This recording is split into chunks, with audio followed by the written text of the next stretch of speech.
What's good, YouTube? Land the Ultimate Form here, back again once again. And today we are here for episode 44 of our Let's Play of Horizon Zero Dawn.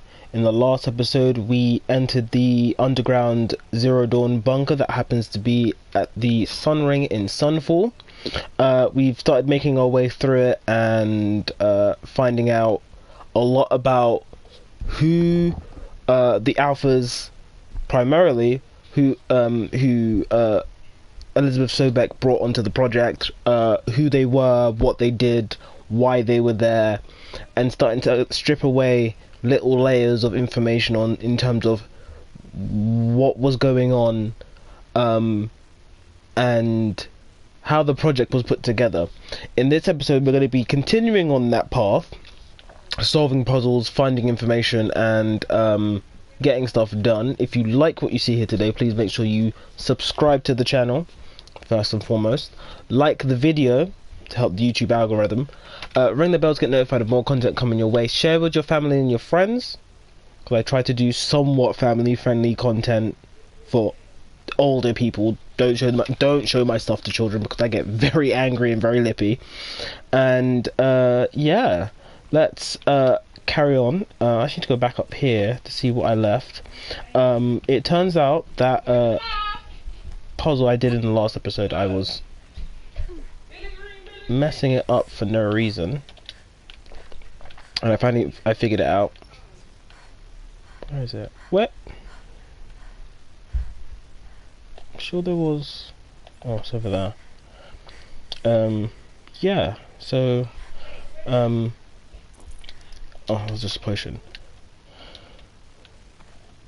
If you are not aware, my schedule is going to be somewhat tentative for probably up until Christmas, because of I'm back to work and I don't know how much time I'm going to get off and stuff.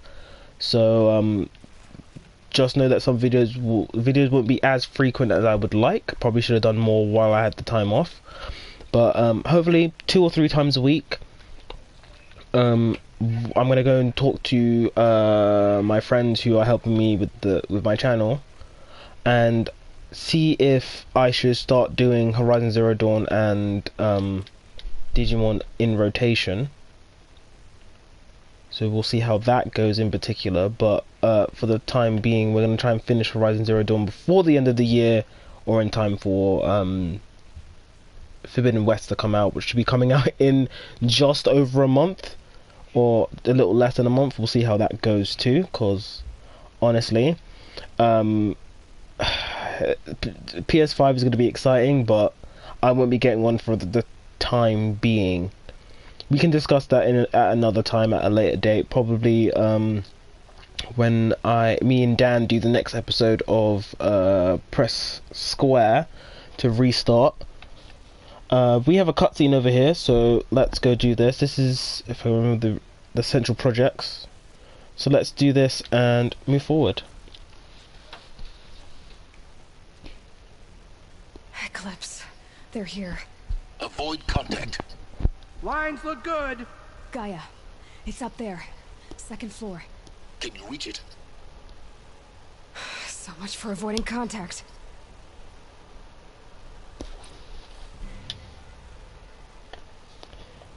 Oh god, they never give me an opportunity just to live. Let's put some stealth gear on.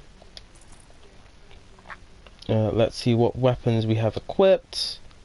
We have sharpshoot, warbow, adept, and blast sling. How many targets? 2, 3.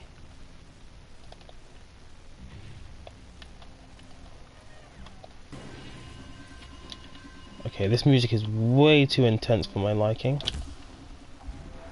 What are they shooting? No way he saw me.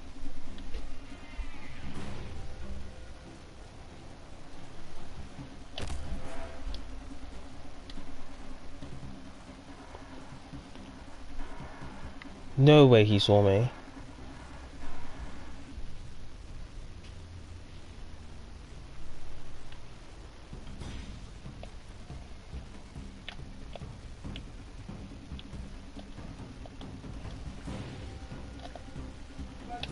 They know I'm here now.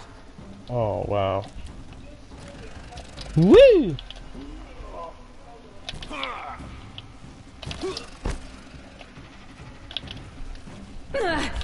Ow.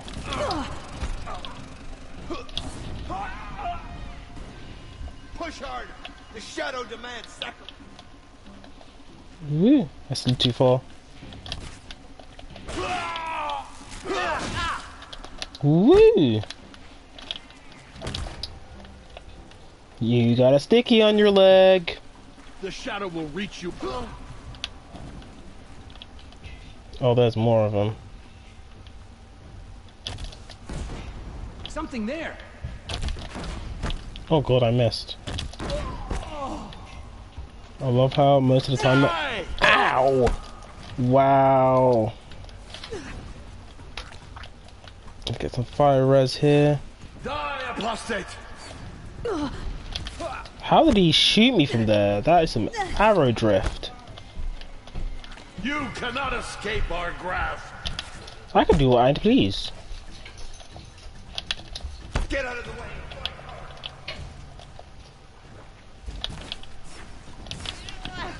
Yeah. Fire arrows are annoying. I need you gone. Let none escape the shadow.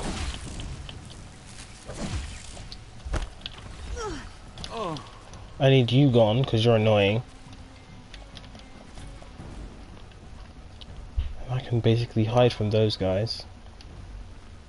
Alert. Structural failure prevents access. Okay, that's nice. I know I can't go through there. I'm not even laughing with you. Need to tag them so I know where they are at all times. Alert. Area inaccessible. Elevators Stay non-operational. sharp and shout if you need to. Stairwells have collapsed.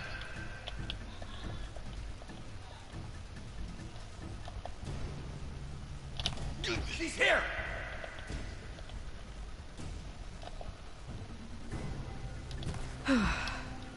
That's the last of them. Alert. H-lock structural failure. Repeat. Or not.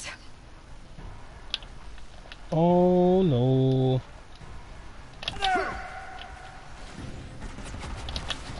Woo! They have a Deathbringer.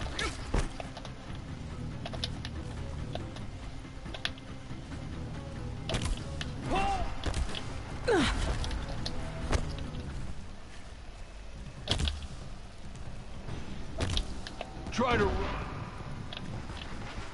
Ooh. I did no damage. Okay, he killed himself. Haha. Room's clear. For a moment, anyway. Then get moving. You have to find Gaia. Haha, you thought I couldn't sneak up on you. Well, I did. Ooh. Looks like I probably should have mentioned that before. I completely forgot. So this part of the game actually lets us learn about different sub-functions. So that's Poseidon. Poseidon? Let me just bring up my list so I don't forget. So this is central projects, and the central projects room leads to the different areas for each sub-function. Just remember each of them without... Yeah, cool. So that way leads to... This way leads to the Poseidon...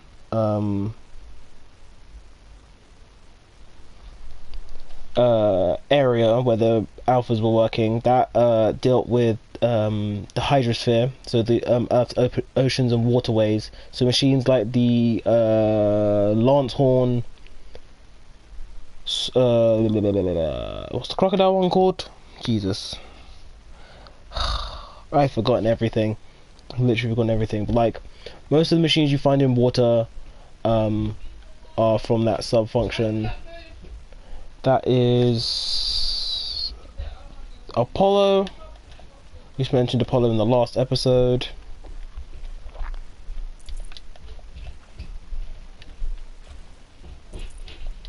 Oh, he had 95. Jesus. Why did he have so much money?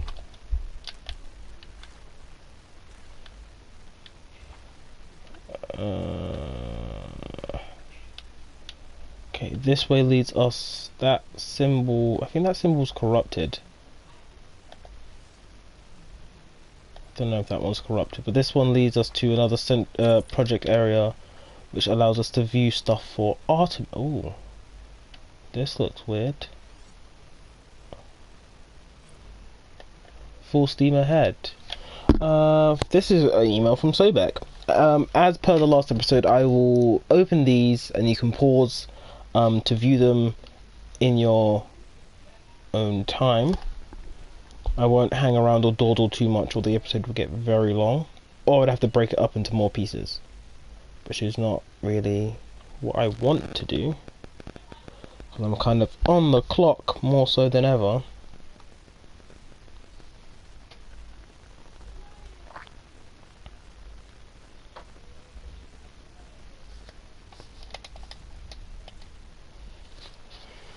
Try not to menu surf too much either.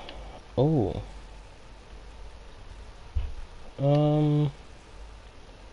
That looks strangely familiar. That looks like component pieces for a cauldron. That's the symbol for, I want to say Artemis? Yes. Let's see if we can find any more data logs in here. There's also this stuff actually looks like early machine parts.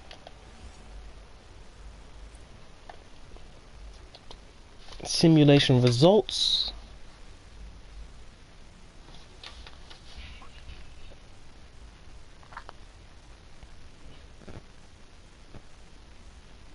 Oh, I like this one. So this one is from Margot, who, if I'm correct, is the alpha for Hephaestus. And this, like, Hephaestus is probably the most interesting subfunction that we could possibly discuss. And her last line is pretty much testament to what Hephaestus was in the beginning. Machines replicate animal physiology, because the alphas and many of the Hephaestus alpha and the betas underneath Margot, believed that building them like machines or using animal morphology was the way to go. And Hephaestus is pretty much Gaia's blacksmithing knowledge, her knowledge to make machines. He's the guidebook, while she's actually the one making the machines. And the last line pretty much sums it up. Whatever Gaia thinks of, Hephaestus was to empower her to build it, and Hephaestus was giving priority with the cauldrons. So we'll talk more about Hephaestus as we go along, because I think Hephaestus, out of all of them, Hephaestus is probably the most interesting in terms of his. I'm giving them pronouns now, but the subfunction. Hello, I'm Margot Shen, and this is Hephaestus. Oh, As the name God. might tip you off, this is going to be the subordinate function that Gaia will use to make lots and lots of robots. Her personal forge. Except, it's not that simple. So like, you probably noticed that only about a third of you are robotics engineers. The rest, experts in machine cognition, virtual heuristics, that stuff. Well, that's because we aren't going to be the ones designing and building robots. The last thing we want is to burden Gaia with a bunch of outmoded 21st century designs. Waste of time. Our purpose is to empower Gaia to build the robots, and not just build, imagine, from scratch. Any robot she needs for any conceivable purpose, designed and fabricated at a snap of a finger. Hers. Her finger. So, Hephaestus isn't really the forge. It's more like the knowledge of craft and ingenuity of a mastersmith to wield the hammer. Encoded as software. Virtual creativity made real. Gaia's already learning. In simulation, she's doing some very creative things with fractal assembly and animal morphologies. Her designs aren't about to win the Liam Prize anytime soon, but hey, everyone has to start somewhere.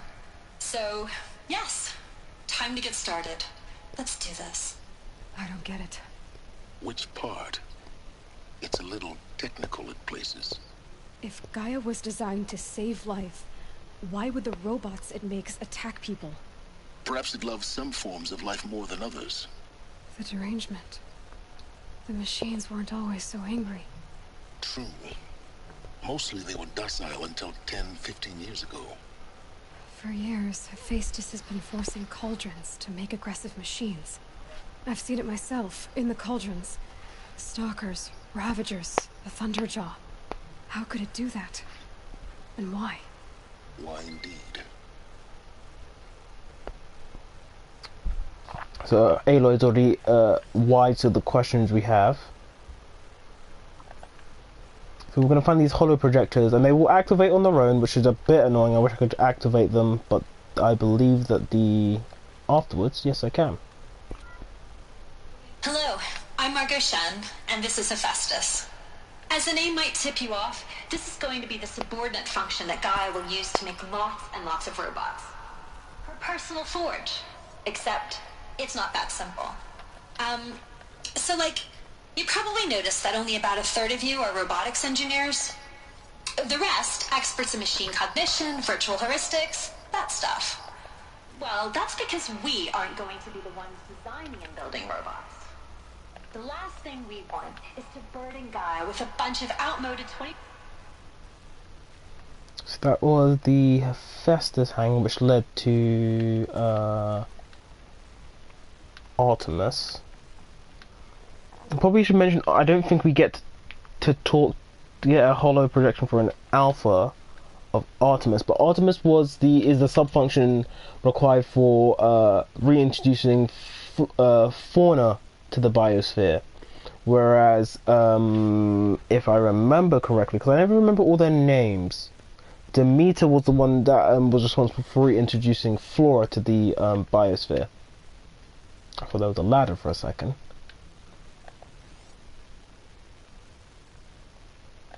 And the glass stops me from having a look-see inside there.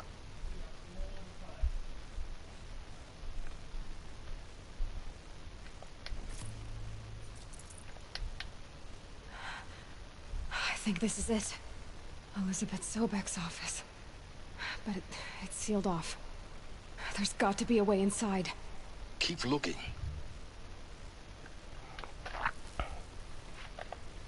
Oh my god. There were people in here.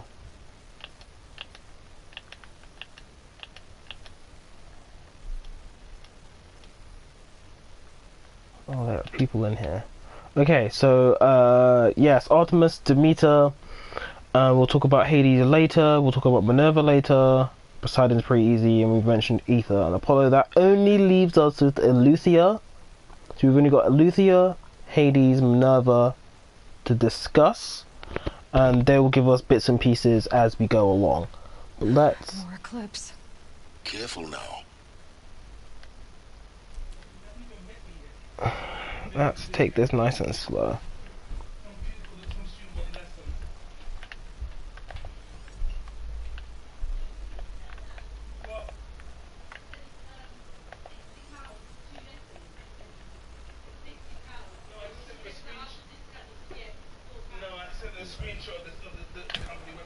Ugh. I was hoping I could shoot through that, but the game doesn't want me to.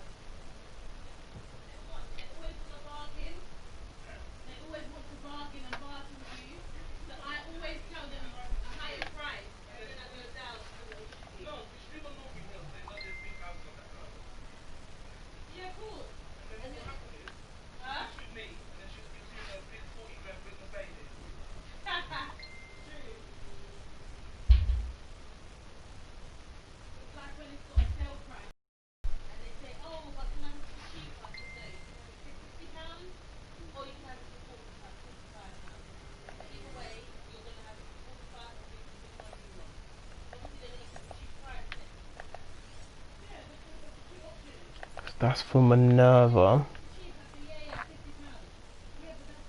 Welcome to Apollo, the collective memory and the wellspring of knowledge for future generations.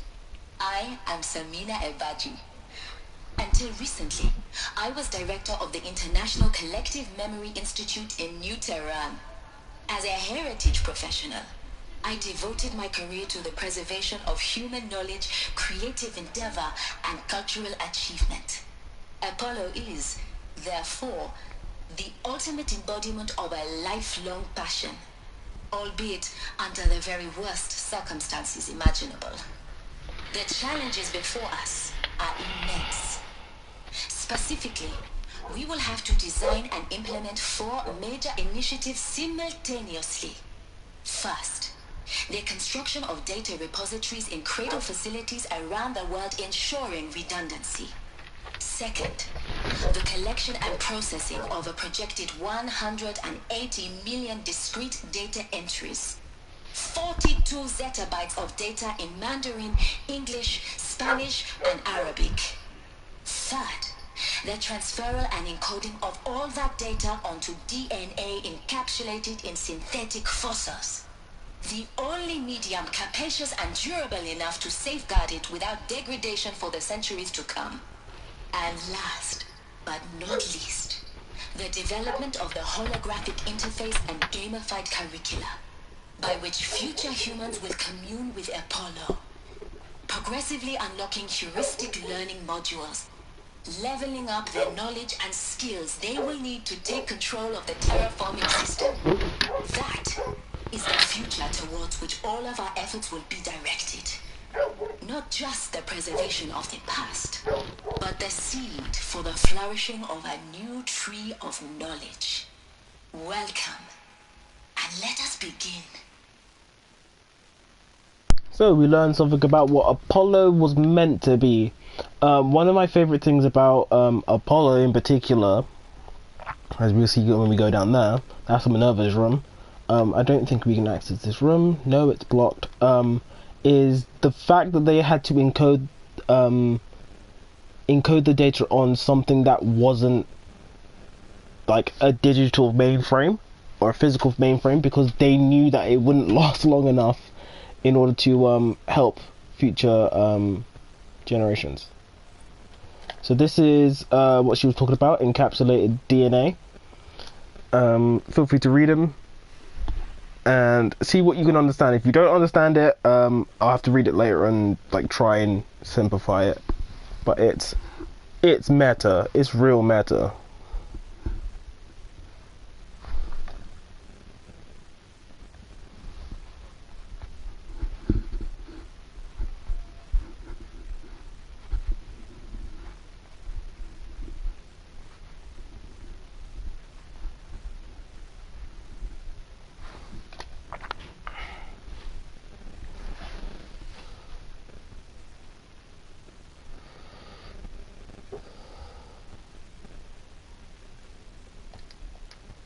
So I don't know if you guys like, the simplest way for me to describe what they were trying to do was they understood that like our literal DNA is probably the biggest storage of information that we understand. Well, I say understand.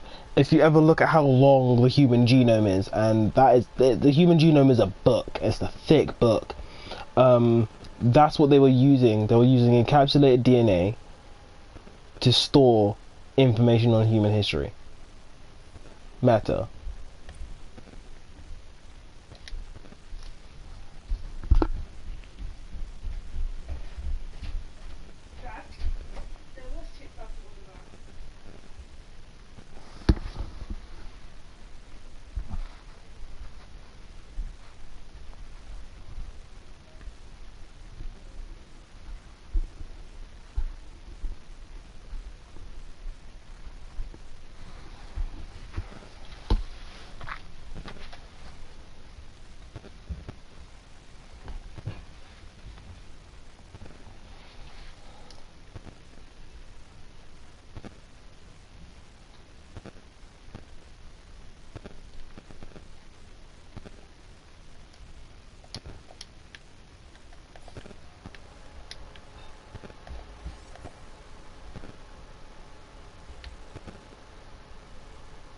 Yeah, that door went open.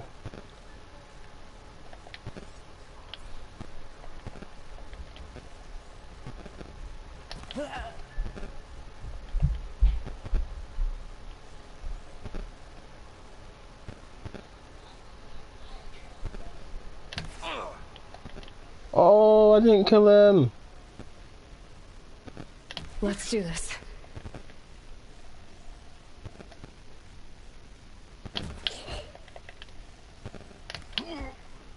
Oh, that was close. How many more friends you got in the room, bro? Okay, let's infiltrate. We need to grab some high ground. That way he can't shoot directly at us.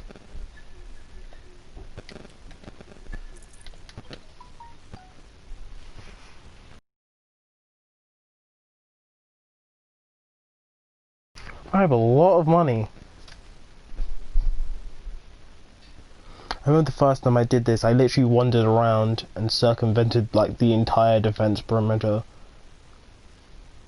And then took them out with predominantly melee stealth kills. It's pretty easy to do because of these data servers and stuff in... Woo! If she comes this way. Yeet.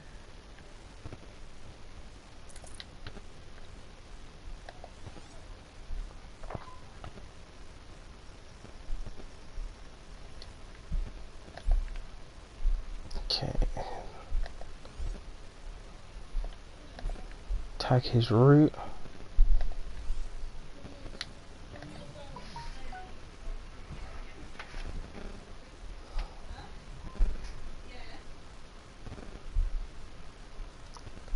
Probably the best place to ambush him near the end of it.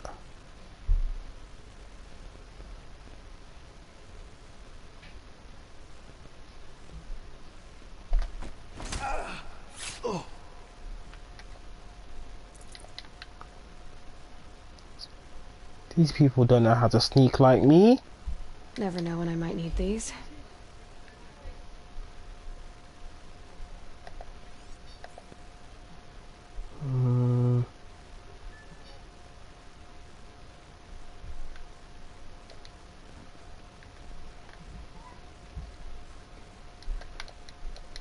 Okay. Okay. Are you do you not?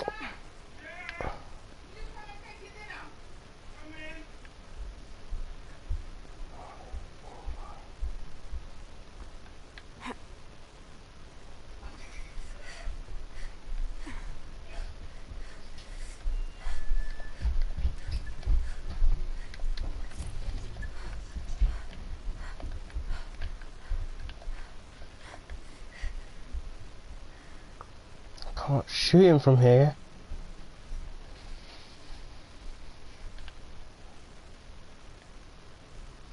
Is there another one in here? No.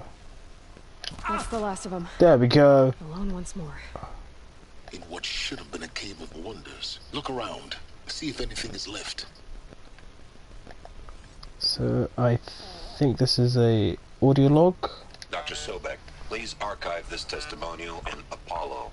Cross-reference to all mentions of my name and Operation Enduring Victory. My name is General Aaron Harris. From 2060 to 2066, I served as the chairman of the Joint Chiefs of Staff, the highest-ranked officer of the United States Armed Forces. The tenure of my command included strategic planning and oversight of Operation Enduring Victory, a falsehood perpetrated on the civilian populations of the United States and other nations during the last 14 months of life on this planet. Before the Pharaoh Plague, I did my job and did it well. I was bold and decisive, crafty in political maneuvers. It wasn't an accident that I rose to my position and became the commander of the largest mechanized force ever assembled. But to what end? My only lasting achievement was the extinction of life on Earth. And my one redeeming act, if any, was to delay that extinction by days or weeks, by throwing more death at it. It is my hope that there will be no need for men like me in the world to come. If you are one of the people of that future world listening to this message, please know that I am sorry and that I wish you well, sincerely.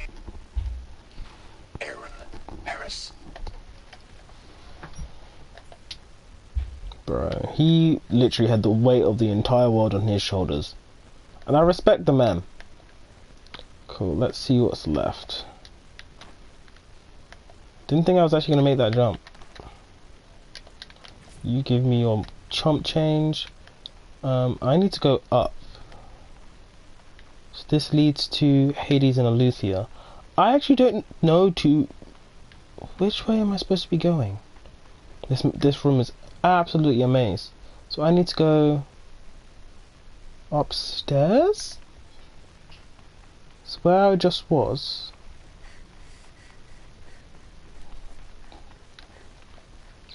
This bit's actually kinda long.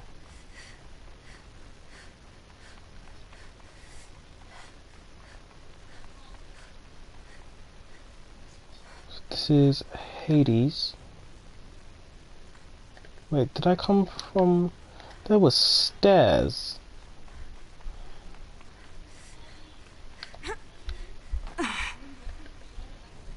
There were stairs.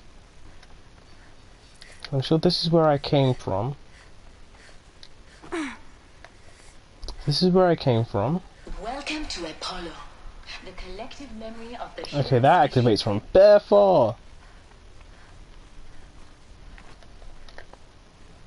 I want to head...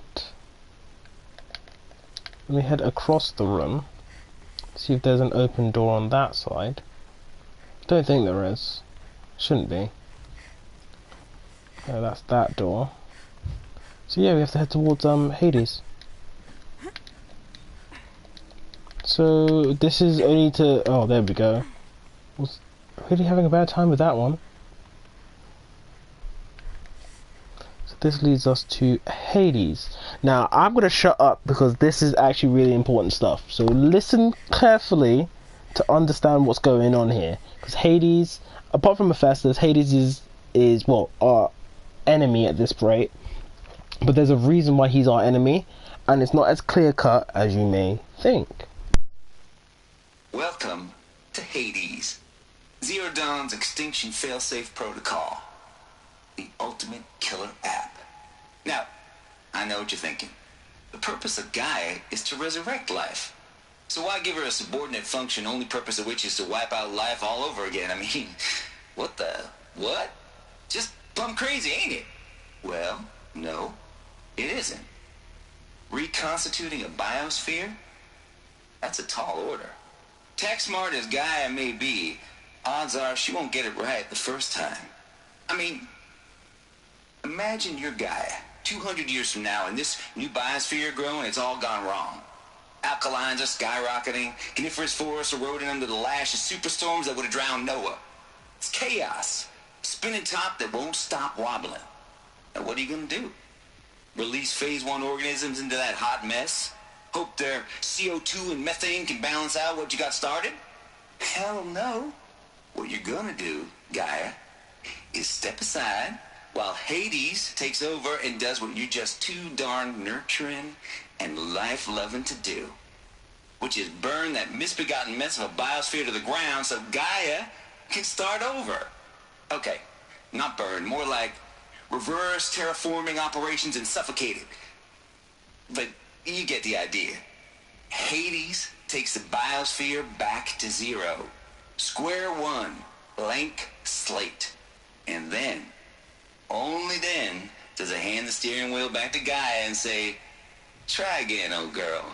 And better this time, or we'll have to do this again. That's Hades. It's pretty badass when you think about it. Extinction on demand. Death on speed dial. All for the greater good, of course, but still, kind of metal. So welcome to Hades. Welcome to the void. Okay, so if that's the original purpose of Hades, why does it want me extinct? We need more data.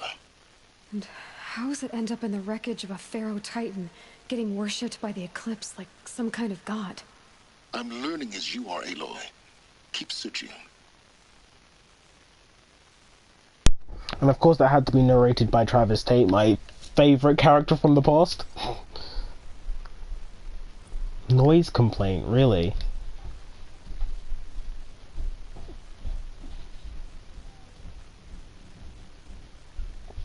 Oh, this is one of the guys in the Hades project lab blasting out music.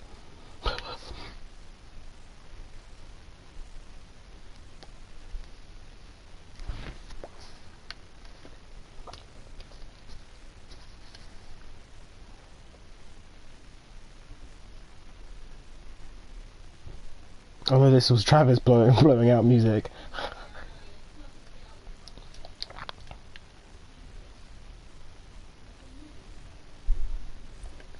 Hades Protocol.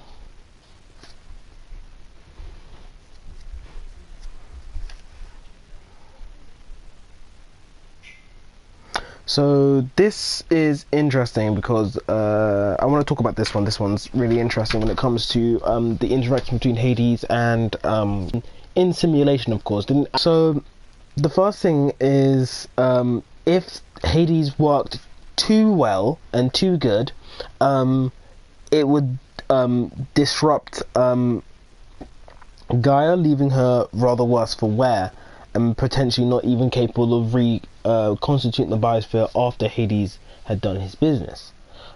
If Hades was too soft, however, Gaia would basically fake and falsify the information, making it seem like Hades had the wheel at the time, but Gaia was just being sneaky and not letting it do anything. So it's interesting to kind of understand that even though Gaia as an AI and its sub-functions are part of it, she had a lot more control over things than the programmers first thought. So again, Travis Tate being our peek inside what was going on. There should be 2 more around here. Archive abuse.